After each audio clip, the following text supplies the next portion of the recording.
welcome to another edition of the Bullheaded Podcast. I am your host, per usual, Sean Tyson, here with Zoo and Peebush. How you guys doing? Doing well, man. 2023 is already flying by. It's already almost February. Absolutely ridiculous. But approaching the NBA trade deadline, and we got the NFC and AFC championship games this weekend, man. So it's going to be some busy time in sports. College basketball heating up as well. All I got to say, Brock Purdy, baby. Make me some money, Brock Purdy. Shout out to the 49ers for getting it done against the stingy Dallas Cowboys defense, man, because I was actually quite nervous. Sure. I was quite nervous in that game. It was a defensive battle. Offensive side, wasn't too impressed by either team, especially Dak Prescott. So, Yikes. Man, you got your team's own Twitter account calling you out. That's what I'm saying. You know it's bad. Yeah, that's what I'm saying. When your own team's Twitter account that's supposed to be bandwagon fans or supporters, man, going back on your QB, man, that's how you know your QB let them down, man. So shout out to Brock Purdy, man. 2 more dubs, man, to get my championship pick to be correct. But I am quite nervous. Nervous this week. Let me tell you, that is pretty interesting. If you look at most team accounts, whether it's Twitter, Instagram, TikTok, whatever, anytime the team loses, you never, ever see the star as the focal point. And I know Dallas didn't put a picture up. Maybe they did, but they definitely put up a tweet talking about their star having part of the reason why they lost. You never see that. Like, you'll see the 6th guy or like on the NBA bench, or you'll see like a random other guy that's maybe you'll see guys like that on the front of it. So that was very telling. And considering they also paid Dak, so it's not like he's due for a contract. So that kind of tells you, I guess, how people in the office feel about Dak Prescott. But we'll get into that. But like they said, man, NFC, AFC championship is where we're going to start. For the most part, most of the teams that are here are some of the teams that most people predicted. But starting off, I guess we could talk a little bit about the divisional rounds and what they saw. And Peebush, I want to start with you. I think we got to highlight that Bengals-Bills game, man. Once again, man, I've been saying this, and obviously they don't listen to me because obviously I'm not an NFL guy. I'm not in the system. But, man, the Bills need to learn to run the damn ball, especially when it's snowing. And I know hey, look, shout out to the Bengals defense. I think they were – a lot of people might have overlooked them this year, just based on how rough they had it last year there for a bit. But, man, they stepped up, especially that secondary. I mean, Diggs was just raging on the sideline. Josh Allen was overthrowing Stephon. He was overthrowing Gabe Davis. Davis did have one drop, but it was a great play by the Bengals secondary. I mean, and and Joe Burrow came out rolling, man. First touchdown to Jamar Chase. They got Joe Mixon going, which I think we all agreed was going to be a must need for that team, and especially going forward against this Chiefs team too in the AFC Championship game. So, yeah, man. I mean, Josh Allen. I don't want to say it, man, but I'd just say he's a better Trubisky. No, stop! Yo, we're going too far, man. We're going too far, man. No. I am going to defend Josh Allen today. How can you defend him? I'm going to defend Josh Allen because we were watching that game. I don't know. Cincinnati's defense was just better than the Buffalo Bills. Buffalo Bills secondary was getting eaten up, man. I swear to God, every time they were wide open. At home. Wide open, like obviously without DeMar Hamlin, like the quarterbacks were awful. Joe, I'm sorry, Hayden Hurst ain't that good, man. Hayden Hurst ain't that good. I had him in fantasy. He's not awful. Eating, man. Hayden Hurst was eating on third down, man. Obviously, nobody can stop Jamar Chase. That dude's an absolute stud, man. This dude's 22 years young, man. Like, the dude's an absolute stud. But when Hayden Hurst is eating, you got issues, man. And I don't know about Joe Burrow's offensive line. They were supposed to be injured. They looked amazing with a bunch of backups. I don't know how a bunch of backups came in and Joe Burrow's barely got touched. I do not remember the pass rush get to Joe Burrow's once in that game. Well, I see Josh Allen on the other side running for his life. That Cincinnati line was rushing Josh Allen hard, and he didn't give him an opportunity to get the ball downfield because their O-line wasn't doing their job. So you got the O-line sucking up. You got the D-line not getting to Joe Burrows. You got the secondary allowing Hayden Hurst looking like Gronkowski. Man, I ain't blaming Josh Allen. Oh. I ain't blaming him. Dude, I ain't blaming him, man. 10 points, man. 10 points at home, playing under the same damn conditions that Joe Burrow was throwing that ball in. He did. Same damn condition. And he's used to it too. He's used to it, man. And look, I agree. He's a look great at the player. line play. I'm just look at the O line and D line play. Cincinnati dominated. Cincinnati made the Super Bowl last year with one of the worst offensive lines. It's obviously an important aspect, but Josh Allen is the best quarterback outside of the pocket. He can run the ball. He wasn't doing enough of that. They couldn't get the running game going because he was overthrowing everything. I mean, look, Stephon Diggs just went up to him up at the sideline. And was like, dude, what he are you did doing, miss man? Diggs. I remember one distinct throw. He just missed him completely. He overthrew him 3 times. He had an under 60% completion percentage. Check the ball down. Go for the runs. Play your strengths, man. I think he had a rushing touchdown. He had a rushing touchdown. They scored, but he had 8 carries for 26 yards. 8 carries for 26 yards. That is not a Josh Allen type game. I only compare him to Trubisky. Stop it! You're not comparing to Trubisky ever again, man. It's just stop it. Trubisky is lucky he's in the NFL. Yeah, Josh Allen is a better version. The NFL is lucky to have Josh Allen. That's the difference between Josh Allen and Mitchell Trubisky. Man, stop it, man. Stop it. Dude, Zoo. They have the same team. They've gotten better every single year. And I gotta mention this. Von Miller was out this entire season, and that is a game changer. Von Miller in the regular season was getting to the quarterback like in his prime, man. He looked like Von Miller of Denver winning a Super Bowl. They lose that guy on the defensive end. We're talking about offense, though.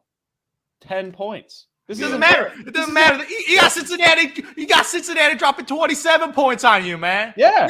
They were moving the ball up like it was nothing, like it was a scrimmage, man. Match it. That's what I was about to say, people. I hear you, Zoo, but it's like match it. The perfect example of this was last year when they played Kansas City. They matched Kansas City when they were playing them.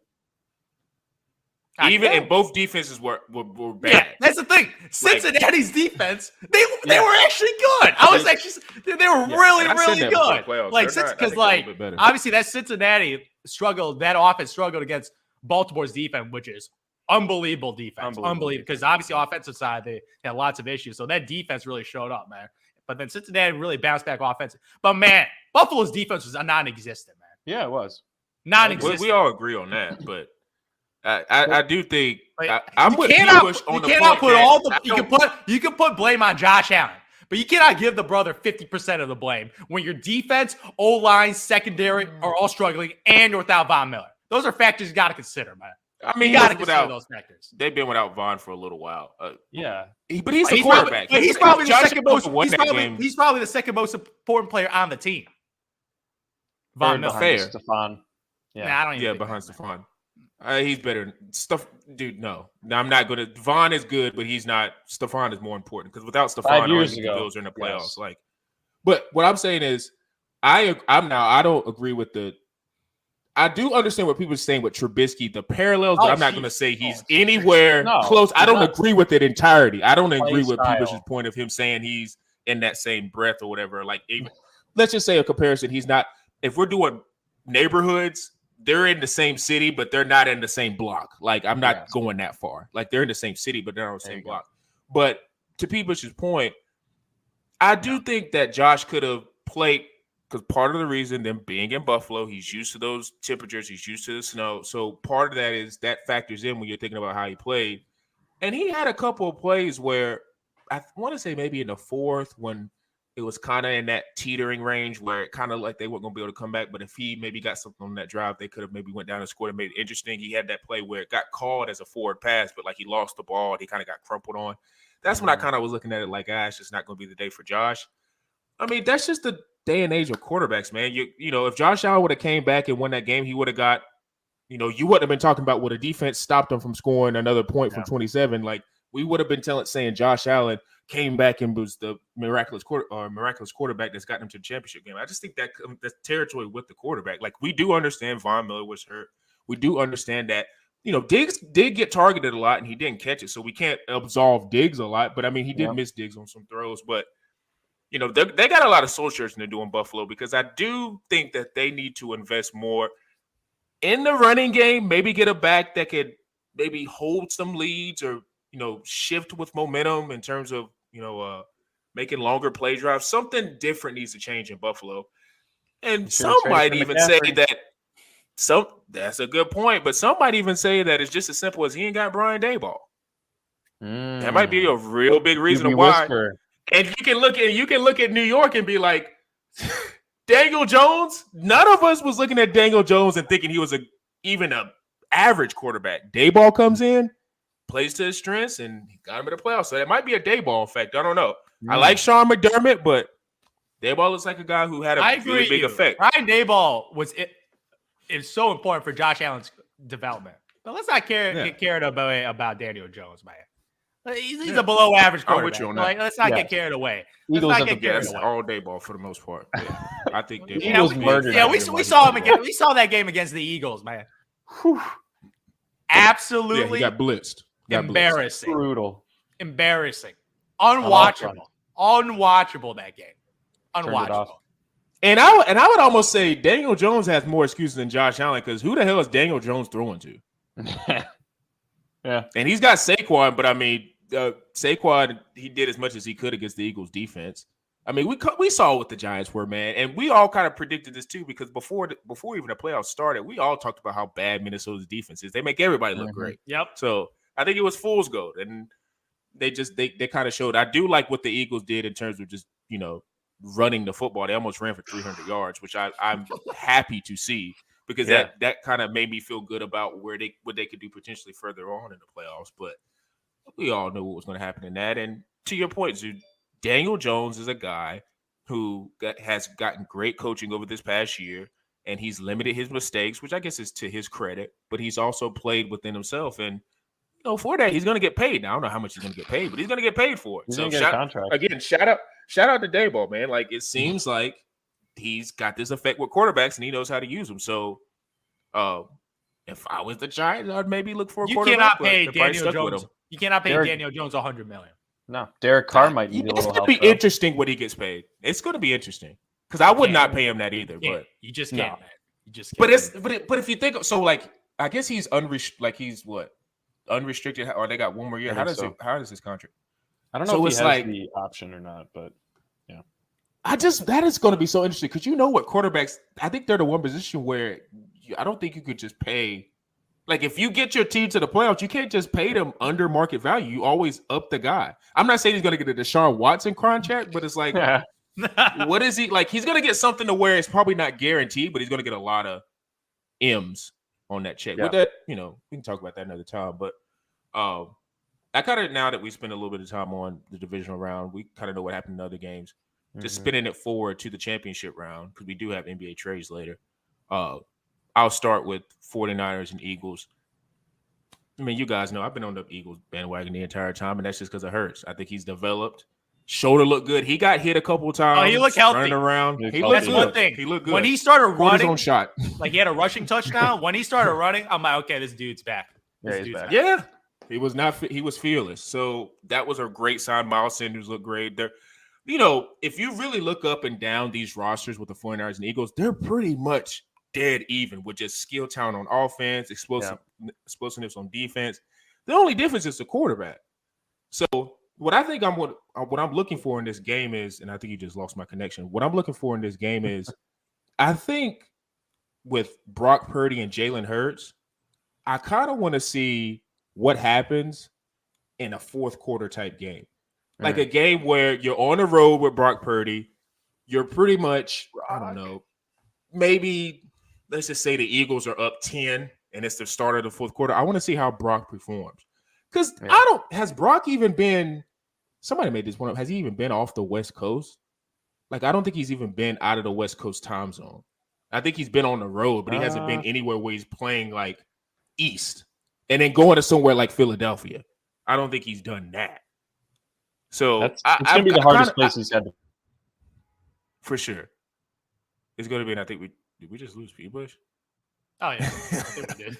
But, it's definitely going to be one of the harder places for him to play. So I am interested to see how he responds to that. Because, being honest, man, in that Dallas game, he did what he needed to do. Yeah, he was a game manager, man. Straight up game manager. He did make a lot of great plays. It was one of those games where you rely on the run. Elijah Mitchell, Christian McCaffrey carrying the load.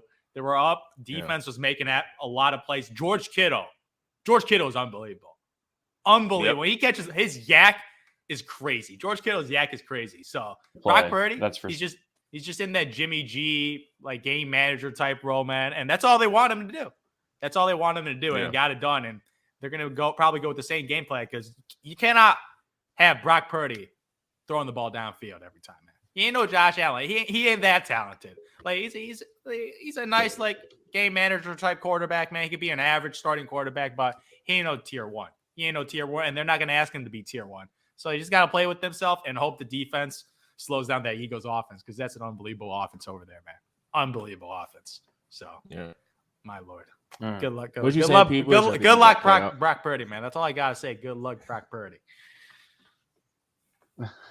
No, I hit my point. It's all good. I just lost connection for a second. But, hey, first time in a while, boys. First time in a while. But, yeah man, I mean, for this one, 49ers, look, man, they pulled out a scrappy win against the Cowboys defense that, even though I know you posted the clip earlier, but Micah Parsons, man, he was getting shut down by Trent Williams on the left tackle side, man.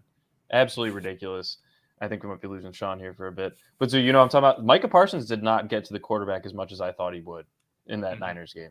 And I think that McCaffrey, I don't know if he's injured or if they were just kind of pulling carries from him and they were going with Elijah Mitchell a little bit. There's a lot more Mitchell than I actually thought because I thought they were going to use him as a workhorse in the playoffs.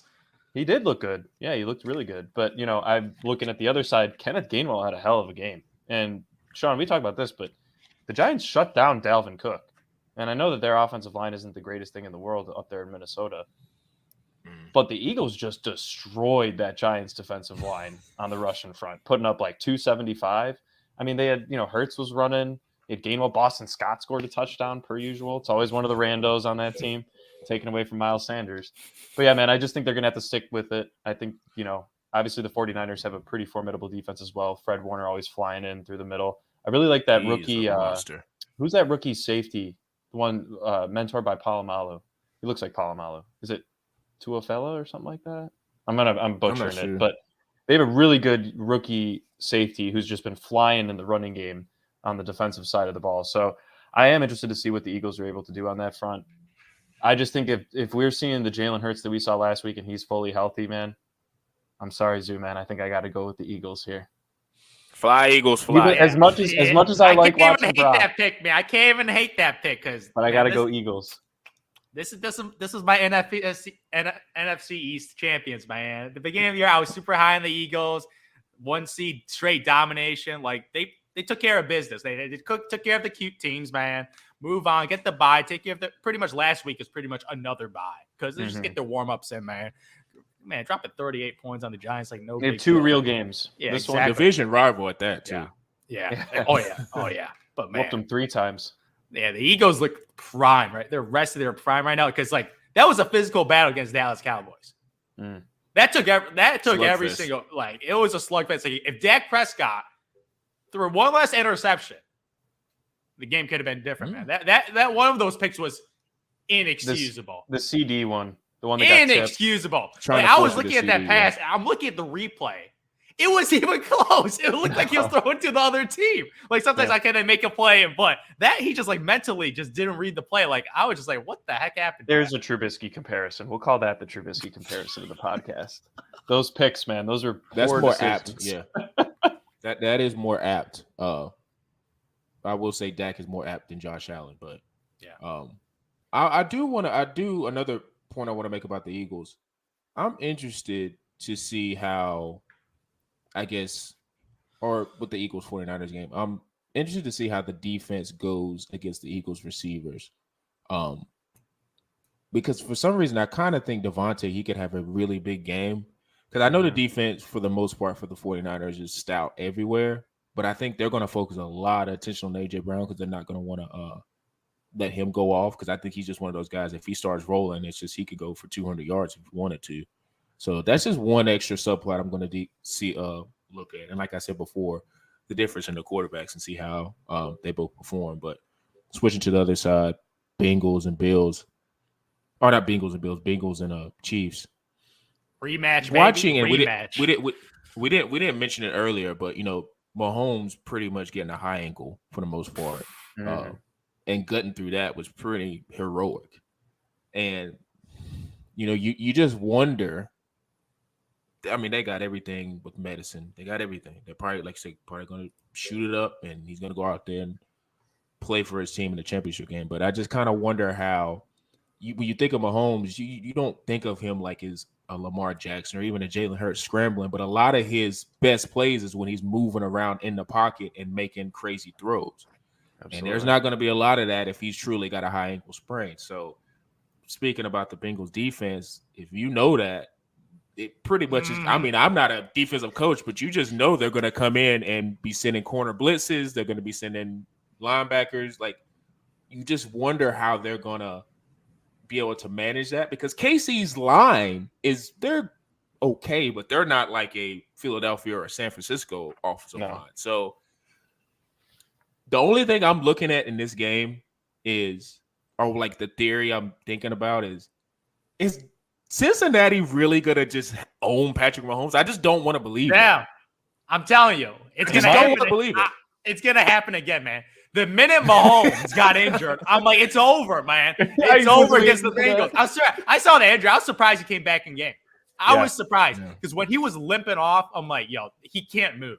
He can't move. And when you're in the red zone, you need your quarterback to be mobile as a red zone threat, because Mahomes, he got sneaky rushing ability for red zone touchdowns. Like, this dude has more rushing touchdowns in the playoffs than Josh Allen. Like, Mahomes is really further. Mahomes is really, really good in the red zone. So I'm like, yo, this dude got no rushing threat, man. Obviously, Pacheco, shouts to Pacheco for a late round pick for showing up, because he was straight up balling. He did. Like Mahomes, like, after his injury, like before his injury, he was playing perfect football. I didn't see the brother miss one throw. He was on target, mobile, jump throws and everything, man. He was playing perfect football. The minute he got injured, I'm like, okay, he just doesn't look the same. And you're playing against the Cincinnati Bengals team that has owned you last year and this year. So even with the healthy Mahomes, I thought it was a pick-em game. Now you got an injured Mahomes against Cincinnati over there, who looked real, real good against the Buffalo Bills. And let's see the line play again, because I still don't know how Joe Burrow was so protected that game. Like, my God, shout out to the offensive lineman for protecting that guy. Yeah. So Cincinnati Bengals, man, this is their time to shine again. This is their chance for redemption, man. After losing last year in the Super Bowl, this is their chance for redemption. You're playing against a guy that, man, Chad Henne might make an appearance if Mahomes tweaks that ankle again. Hey, he had a hell of a good drive. He had a hell of a good drive. He really he looked at a 97, 98-yard drive. That was a little dinky-dunky, but I was like, God dang. Like, they were moving up the field pretty easily. 37 years old, man. Yeah, I was just like, that was impressive. But they ain't happened against the Cincinnati Bengals team, man. Not it ain't happening. Like, my Lord, I have them as the best team in the AFC right now, man. And they're going to get it done, man. Yeah. Which is impressive, because Joe Burrow's right now in the playoffs, flawless. Yeah. Absolutely flawless. Like, his playoff record. No matter the weather. Yeah, I don't think he's had like a bad game in the playoffs. No. So shout to Joe Cool, man. The only thing Casey's got going for him is they are at home. Right. That is a plus. Arrowhead's a tough place to play. Yeah. But I'm gonna go with the Bengals too, man. I just can't look. Kelsey had one of the greatest first halves I've ever seen. 10 catches. Are you serious? I mean, I played him in DraftKings. Just PPR. I mean, the guy didn't even have 100 yards. Still put up 35 points in fantasy, man. Are you serious? And that's all they're going to be able to do. They're going to have to rely on playing those 6 to 9 yard, 10-yard routes that Kelsey's going to be running, and just hope that they can continue to move the ball down the field. We saw Chad Henne do it. Jaguars defense, we've talked about this. Their defense is actually pretty good. They really stepped it up towards the second half of the year. But the Bengals defense is just locked and loaded ever since that fumble recovery for the touchdown against the Ravens, man. They're just bought in defensively. And look, Jamar Chase has been balling too. It looks like he's finally back to form after his injury this year. And you still have to deal with T. Higgins, man, who's clear number one wide receiver on any other NFL team, except maybe if you got Devontae Smith or Stephon Diggs or Justin Jefferson on your team, man. Cooper Kupp. He is a true number one wide receiver as a number two. And then you got Hayden Hurst, who's out there looking like Travis Kelce. Yeah, and Tyler Boyd's always a threat, too. And now we see Joe Mixon and even Samaje Perine, man. Yeah, Samaje is a great backup. And he's a great pass blocker, too. You had to also shout him out, too, for protecting Joe Burrow, man, because he put his body on the line a couple times there, man. So, yeah, I just think it's impossible to stop. They're kind of like the Niners in that sense, man, that you try and stop one guy, they got two others in their arsenal that they can get the ball to. So I'm going with the Bengals here, man. Yeah, and I got to add on this, man. Joe Cool, man, he doesn't really make mistakes, man. No. Like his IQ up here, I think that's what makes him special. Chess player, man. Yeah, I'm telling you, man, this dude's IQ, man. You got like guys that are super athletic, but they're a little dumb, man. I call it the Russell Westbrook syndrome, man. Joe Burrows, man, it's all IQ up here, man. It's all IQ. I'm just like, yo. And I got to add in this. Kansas City, man, that Jaguars could have won that game. They could very easily. Like, that game, the Agnew with the fumble, man. That was huge. And if they would have stopped Henny, if they would have held Henny to a field goal, too, I think they would have had a chance. Like, the Jaguars had their chances. They made some crucial turnovers that cost them the game, but Kansas City wasn't really dominating a Jags team that I thought. Because, like, KC is just the better team, by a decent amount against that cute story over there. But I didn't see domination. I saw, okay, we squeezed one out. So that game was like, that's a little, okay. And now you got the QB injured. I can't believe it, man. Joe Cool, man, going back to the Super Bowl, man. It's gonna happen. It's gonna happen. Man. You know what I learned in this playoffs, though? I was a victim of this because, last part I was like, Casey's gonna come out and dominate and show why they're gonna make it to the Super Bowl. You don't do that in the NFL. You don't just come out and beat a team especially in the playoffs. You're not beating a team by 3. It's not happening. I don't care if you're on the 5th string quarterback. Miami proved that. Jacksonville proved that in the last round. You're not. I mean, I know the spreads are double-digit spreads, and people think when they're double-digit spreads, that means it's going to be a blowout. But none of these teams can. You're not. The teams in the playoffs are teams with great players. So you're not just going to come out and dominate and beat a team by 3 or something touchdowns. So that was a mistake of mine with Kansas City, but. I don't know. Mahomes being hurt really does make this matchup not as enticing because it's just like, gosh, you really want to see both players healthy. I'm going to be interested to see how he comes out in obviously the first quarter, and I almost want to see them get the ball first, so like he's actually still warm and see how he bounces around, how he's moving around. But I'm not betting the game, so I just go with Kansas City because selfishly I want to see Kansas City and Philadelphia. Because I feel like that could be a chance for not saying Cincinnati can't score with any of the other teams, but the matchup I would love to see is Mahomes versus Jalen. I just think that would be cool. But yes, it's going to be an uphill battle because also you got to think that I know Kansas City's got what's the running back name? Pacheco. Yeah, they got him and Kelsey, but they don't really have a lot of other options outside of them. And if the Bengals defense is what it is, they're probably going to have a game plan to shut down and slow down Kelsey. So that's who else are you throwing it to? And then you're hobbled. So I don't know. Yeah. But I'm rooting for Kansas City because I don't want to believe Burrow's just going to dominate Patrick. Like, no, I just can't see it. Like, why can't Mahomes beat I couldn't see it when he was healthy. He's not healthy, so he's got a handicap right now. And it's a high ankle, bro. And when you see him move, like, he can't, go off that leg. Like when he made that one touchdown pass to MVS, he jumped off the wrong foot. Yeah. Because he can't fully rely on his ankle right now. It looked awkward, but it was like a one-footed touchdown. It was a great touchdown. But he can't play his full-fledged form, MVP caliber form. And that's what's going to take to beat the Cincinnati Bengals team. So I'm like, if he pulls this off though, what a legend. If he pulls this off on a bum ankle, that's some Isaiah Thomas stuff, man. That is some Isaiah, man, against Magic Johnson. That's what it would be, man, because he pulls it off, man. Because that's what's going to take. It's going to take a Herculean effort on an injury, man. So good luck to Mahomes. Good luck. Yeah. We'll be tuned in. I think the NFC starts at 3 and then the AFC is around 6:30. So it's going to be plenty of time on Sunday for us to watch those games. But if you guys haven't been totally locked into football, which I don't understand why you wouldn't, but there are some people who watch the podcast and they love the NBA. Trade deadline's right around the corner. We're getting to the point where all-star teams are going to start getting formed, and you're going to start getting not a final form, but a understanding of what your team is going to be post-deadline. So I wanted to ask the guys, what are some of their trade ideas, trade scenarios for certain teams? And we didn't really put a limit in terms of it being a playoff team or a non-playoff team, but we're just going to throw some teams at you guys and show you some trade scenarios for different players throughout the league. And Zoo, I'm going to start with you. First of all, man, right before this, man, Day before, man. You see the Los Angeles Lakers already making moves, man. Very Sure interesting did. trade, man. Hachimura. They traded a bag of Skittles for Rui Hachimura, man. Yeah, That's chips what- and Skittles. Yeah, that's pretty much what the deal was, man. The Wizards, man, couldn't get a deal done. They don't want to pay their top 10 draft pick, man. He's been okay, nothing too good, nothing too bad. Like pretty average. They don't want to pay him. So they're like, bye-bye. But all they could get was Kendrick Nunn. They couldn't even get a first round back, like a late first round. Like you got Kendrick Nunn and 3 for second round. We're not talking about first round. We're talking about a second round pick. Man. And you're talking about a franchise that is god awful at drafting. Yeah. So like this ain't They Sam are Presti. really bad. It ain't Sam Presti using those picks, man. It's a little more valuable when your GM is competent. When you got the Wizards over there selecting Denny Advia at a high pick, man. They're really struggling in the drafting department. Johnny Davis this year. I don't even think he's played for him. Yeah, I'm telling you, man. The Wizards are just not good at drafting, so those picks are worthless on them. Like Kendrick Nunn's been injured all year, hasn't done much, and they give out Hachimura. And you see the Lakers already making moves, man.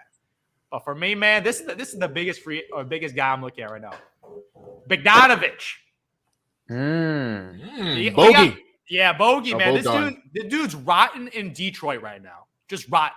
Dude's putting up 20 points a game. This dude's a two-way player, could shoot threes, play defense, even a secondary like ball handler when he was on the Utah Jazz, man. Like this is a dude that he's a playoff player. And what Detroit's doing right now is trying to lose games to get into the Wemby sweepstakes. Mm-hmm. And what's Bogey gonna do? Help you win some game? No. We ain't about winning right now. We ain't about winning, especially this year. Maybe next year. We're just try to win. But you have Bogdanovich having a career year, shooting 49% from the field. This dude can help out a lot of playoff teams, man. Like if I'm the LA Lakers, man, trade one of your unprotected first picks for him, man. See if that could get it done. Unprotected. I know, like you trading picks, you got to go full naked, man. Unprotected and no protection, man. No protection, man. No protection. No rubber, man. Unprotected, man. Yeah, that's what I'm saying, man. But that's what it's going to take to get Bogdanovich from Detroit. Yeah. Because they're going to be salivating at that pick. Because when LeBron retires, that pick's to be worth a lot in the future. Yeah. But if you're talking about the West right now, like the Lakers might be 22-25. But every team down there, from 7 to 12 is within 1.5 games. It is absolutely. I've never seen it so condensed. And you go from the 4th seed. It's only a 3-game difference to out of the play-in tournament. 3 games. So if you go on like a 5-game winning streak, you can go from 11 to 5. Legit, like one win streak could burst everything. Like you have the Sacramento Kings. I was just gonna say, you got the Sacramento Kings as 3rd in the West right now. 3rd in the West. Like if I'm them right now, I'm going all in right now because this thing got chemistry. Like I would say, try to see what's gonna cost to get Bogdanovich, man. They can use another wing player. Exactly. You got De'Aaron Fox. You got Sabonis being like the point forward type role, and that I would say that Jokic type role, the big guy that starts the offense. He's having an absolutely great year this year. And you just need a complimentary wing because Harrison Barnes, man. Like I always love hating on Harrison Barnes because he's the definition of an average player, man. You got Bogdanovich in there, another shooter in there, man. Role player. Yeah. So like, Malik Monk is a shooter. Kevin Huerter, a shooter. Yep. You added Bogdanovich in Detroit, man, as another shooter and a veteran guy to help him out because they don't really have like a 2-way type wing, more like 1-way players. That's a landing spot for the Sacramento Kings. So congratulations to them winning 59% of their games right now. There you go. 59. The Sacramento Kings, man. I couldn't believe it. I didn't know they were that hot as of late. It's a weird. I'm telling you, this year, I do not see any dominant teams. So if they're not. The thing is, there's not going to be that many sellers. Like outside of like Detroit, San Antonio, Houston Rockets, Utah should be a seller. Charlotte I don't know why Hornets, they're not a seller. Toronto's a massive we don't know. We don't know. They're They could be a seller. seller. But Utah outside and of those Toronto 4, should definitely be selling. everybody else feel like I can make play in tournament. Maybe we could win 2 matchups and make it the playoffs. So that's the thing. Things are going to be highly priced, man. Inflation has hit the NBA.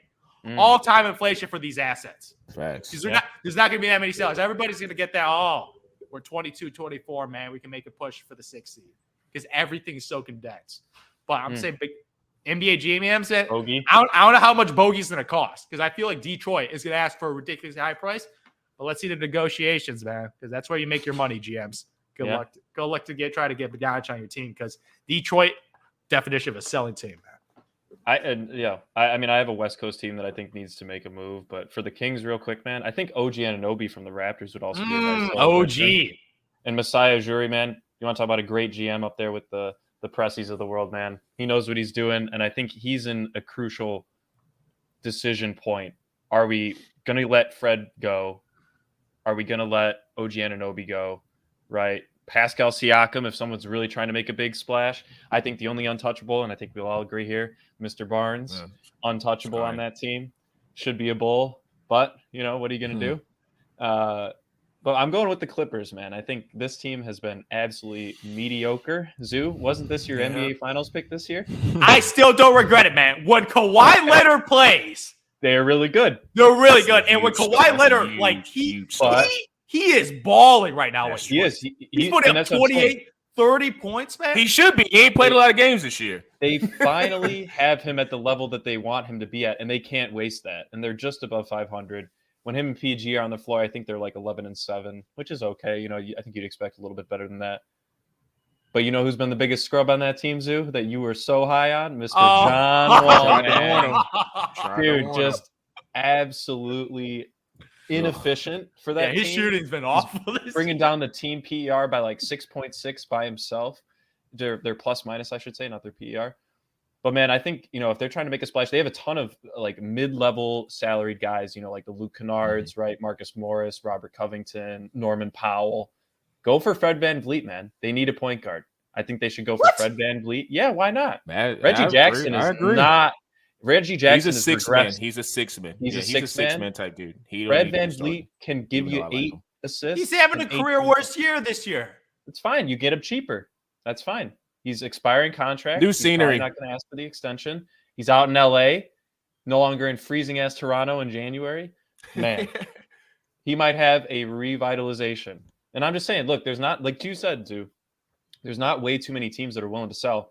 And I don't think they're going to have enough to go for like a Trae Young, for if you want to believe all those rumors, right, that he wants out of Atlanta. Fred VanVleet's a guy that, he could end up re-signing there if they want him to, if they let Reggie Jackson walk at the end of the year. Right. I don't know. I think the Clippers just need to gotta stop you, man. VanVleet. I know you guys hating on John Wall. He's doing a little worse than I expected. The dude's shooting 40% from the field on low efficiency, only 11 points a game. I thought that was going to be a little more. But the brother's shooting a higher field goal percentage than Fred VanVleet, who's shooting a career worst 38% from the field. 35 from 3. 38 from the field. Yeah. That is terrible. He's the number one scorer. His averages. 38? He's being asked to be their primary scorer, and he's a career 40% shooter from the field, man. He's not an efficient player. Yeah, but he would be. But that goes to a third option. Point. He'd be even more efficient if he's the third option on the Clippers. He'd be way more efficient, way more. He might even be he'd be the third option on the Clippers if all those people. PG's healthy. Yeah, he would be. He'd probably be way more. He'd be way more efficient if he was playing with the Clippers. I agree with people. I think that's a trade that at least the Clippers should explore, because after this year, see how much they're asking. If the Clippers don't get to the finals, at least, then you're going to start having conversations about breaking up PG and Kawhi. You're going to start having those conversations because they've been there. They've been the preseason darling every year. Look how deep they are. Well, they're not getting it done. And like you say, in this business and in every sports business, is about W's and L's. And are you getting to the certain plateaus of the franchise, of what you want the franchise to be? So I do kind of agree with that. And you could also look across the street with the Lakers. Like, maybe if you're talking about those picks, Zoo, like how they would with Bogey, if you're looking at Toronto, like, look, if the Lakers say, I'll give you whatever player to, like a filler, I don't know, another player, Lonnie Walker, whoever, and those 2 unprotected first-round picks, and you give me VanVleet and Gary Trent, I'd do that if I was the Lakers. Or OG. Those are 2 premium starters. Or OG might require a little bit more. OG's going to cost a lot. OG's going to cost a lot. That's why I said Trent. He's not happy. Trent. He's not happy. That's why I said Trent, because I think Trent is another 3-and-D guy. He's like a lesser version of OG, and probably maybe a better shooter. But a team I was looking at was everyone's favorite, Luka Doncic and the Mavericks. I do like the Christian Wood acquisition. He's playing good, but he's not the all-star that they thought he was going to be. And it took him a little bit of time to get ready, or like I guess acquainted with playing with Luka. But Luka, we all know he's a high usage player. We know he's a player that he's gonna have the ball. He's gonna do a lot of the scoring, a lot of the playmaking. So I'm starting to get shades of like Cleveland LeBron in his first stint, where he has some guys on the roster, and because Luka's so great, I think the guys around him are elevated to a certain point, more so if they were on like I don't know, if they were in Minnesota or something. Like, I don't think they would be as good. So I'm kind of looking, and you brought it up, Peebush, with OG.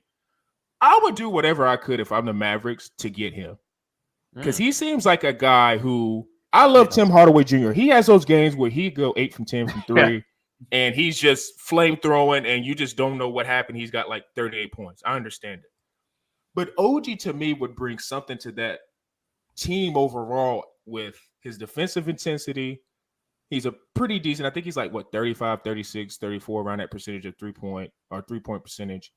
And he definitely would come in and probably either fight for being the second best player or the third best player, depending on how Christian Wood plays that night. So in terms of packages, I don't know what their draft capital is, but I would put the draft capital that Toronto would want. And then, I saw online, what's the guy, Jaden Hardy, which I'm really high on.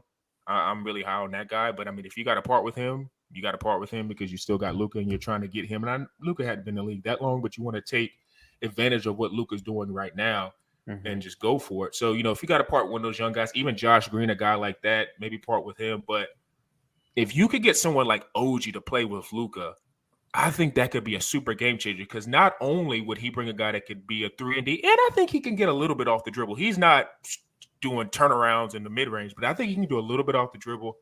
All of a sudden, in that Western Conference, you can see OG matching up with maybe potentially a Devin Booker or tiring out somebody like Ja, or matching up with somebody on the Pelicans, maybe not Zion, but just he's a guy that you could move him around, and he could be a versatile defender for the Mavericks. Because a lot of people talked about the Jalen Brunson move, and I understand that they probably just don't want to pay him, but Luka needs somebody else who can at least alleviate some of what he does on the court from a night-to-night basis. And I think he would be a good pick. And one other guy I was looking at, I don't know what team he could go to. I don't know who he could be used at. But talking about earlier with Utah, they need to be sellers for the most part, I feel like. I mean, they could try to get the playoffs. Who knows? Maybe they could in the Western Conference this year. But Malik Beasley, for me, I love Malik Beasley. He seems like the perfect guy. It's a 6-man coming off the bench that could get you buckets. I think if he went to the right contender, he could be a difference maker. He could be a difference maker, bro. I really do. I like him a lot. He's like Tyler Hero, but like a notch below. Literally, he's like the same type of guy. And actually, just now saying that, he could be a good fit with the Heat because outside of Butler and Hero, who's getting your offense there? Gabe Vincent. Like, we love Bam, but he ain't generating his own offense. Like, don't forget Kyle Lowry. And I don't want all the freaking theories and trade scenarios centered around Kyle Lowry. I don't know. People are just doing that for like clicks because I don't understand where he fits at, and it makes sense. I don't see any team outside of the team he's on now. Watch the Clippers. That be the guy that they end up trading for. If they did that, then the Clippers, sell your Clipper stock because it's over. If they do that, it's over. And I almost want that to happen because then Zoo would be forced to have to root for Kyle Lowry. No, never. Not with his dying breath would he say, "Oh, that's." Yeah, but I can't really to you guys' point with the sellers. I don't know any other teams that are going to be able to make a trade that would shift the needle in terms of their I guess playoff like probabilities. I don't see. I got to put out another team. I really like the OG pick because I think this guy's a two-way player that he's more of a complementary role because Pascal Siakam is the dude along with Van Fleet. He's more of a third option. I feel like his potential is not going to be reached on that offense. So this is another team that should go after him, go all in. Memphis Grizzlies. No, Memphis Grizzlies, like you got Dylan Brooks as a win. Like he's like the heart guy, but skill wise, he's just not that good. Like I call him Dylan Brooks because this dude just loves chucking it, and he's just not that good on offense. He's a great defensive player. If you get OG Anunoby right now, because that Memphis Grizzlies team they could win it all. They can win it all right now. Yeah, they you were got my pick to get to the your finals. window. Yeah, your window right now. Like you don't know how long that window lasts. Like you got OKC Thunder with KD and Westbrook and Harden never getting it done. You got to put your chips in the middle and try to win a championship right now, especially this year in the West when there's no, I would say, true blue blood like dominating team. Like all the potential teams that are making out the Western Conference, like the Denver Nuggets are on top right now, Memphis Grizzlies, like Pelicans. All these teams are new teams. Kings. Yeah, Kings. Like these are all new teams that recently just are making playoff pushes right now. No experienced teams, and what they're lacking is another wing guy. And if you get OG Anunoby out, they have all their picks. The thing with the Memphis Grizzlies, though, they value those picks because that general manager is a hell of a drafter. So I don't know how likely the general manager is going to think about trading those picks because he gets Desmond Bain with late first round picks, man. That's what he does. So and they can't get free agents as easily. Yeah, they have exactly. a harder time in free agency. Exactly. Yeah. So, but I feel like OG Anunoby though is going to be a worthwhile trade to get it done. But I feel like it's going to cost a lot of picks to get it done. But I feel like it's gonna cost you got Ja Morant, who I'm always like iffy about injury wise because of his play style. Is very reckless, very AI, Derrick Rose-esque. Like you don't know how long his career is going to be with that athleticism because he's a straight athlete. So I'm going all in right now. Get a complimentary wing like OG Anunoby add to the Memphis Grizzlies because I like that. Put all your chips in the middle, man. All in, baby. Go all in. Because after that, goddamn, like got Jaren Jackson, like Steven Adams, like OG Anunoby, defensive Brooks wise, off the bench. Yeah, incredible, just incredible length and like defense, man. So I love that fit. Memphis needs somebody, and I don't know OG Anunoby. I don't know. I mean, from afar, he looks like a guy, like just a hardworking, humble guy. They need some humility. He's quiet. I'm sick. I'm sick. And I picked Memphis to go to the finals. I'm sick of it. You've done nothing. Stop talking. It's so annoying. Like, and I think part of that is why and I argue with one of my friends in the group chat all the time because like, no, you got to have that personality. You trying to go for it. There's a difference because we all watched the greats before, like Kobe. There's a difference in being focused and determined and trying to achieve something you never done before and also not backing down to someone who's been on top. We understand that, but there's a fine line. Like, I think a lot of it is they just like to run their mouth. And it's like, dog, let us not forget, you almost got put out of the playoffs by Minnesota. And if we want to be real about that series, Anthony Edwards was the best player in that series. So, absolutely. Dude, we gotta have, and I'm talking to Memphis Grizzly fans, we gotta have some type of humility. And people are not gonna care because Ja's making highlight dunks and he's getting Grizzlies to the second seed in the Western Conference, so nobody's gonna care. But I feel like, to Zoo's point, their window, if they don't do nothing this year, they're gonna go from the team, because I think a lot of people are not criticizing because they're still that newish team. But we all know how this goes in NBA and how the phases go. You start off as that team that everyone likes, you make a little noise in the playoffs, and you're the young team, so everybody's like, let's embrace them. Let's make sure they're this team we can all wrap our hands around. Once you start going to the playoffs and you're flaming out, then the next year people are going to be like, okay, well, this team, I know they're 2 to 3 years older, but like, why ain't they made it to the conference finals yet, Western Conference finals yet? And that's going to happen next year. Like, this year is vital. And I think bringing in someone like OG, and I don't know if he's a leader within the Toronto locker room, maybe bringing somebody in there and shipping some guys out, like maybe Dylan Brooks, like, not even get started with what he was doing. And there was 2 guilty parties with him and Shannon Sharp, but like, that was great. Like, all that is just crazy. Like, I think Memphis needs a dose of humility. Yeah, I just think they need a little bit, just a little. And they were both wrong in that instance, but they just need a little bit of humility. I think that'll go a long way, and that actually might help them in the playoff. So yeah, I don't know. I agree with Zoo. OG might be that. Him getting to Memphis might be the better.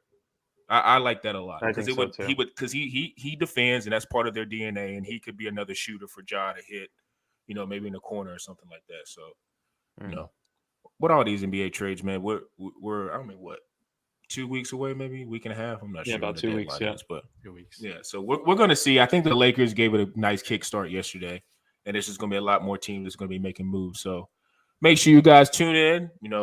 After this week, a couple weeks later, we're going to be doing the Super Bowl, and next thing you know, it's going to be strictly NBA. So for all you guys that's been craving NBA content, that was a little teaser right there, but we're going to be giving you a lot more in the next couple of weeks. So, Bullheaded _pod, Instagram, Bullheaded864, TikTok, Quantrill knows when it comes to the YouTube, Spotify, Apple, Google Podcasts is where you can hear this. And if you're kind enough, give us a 5-star review. And for me, Zoo, and P-Bush, we are out.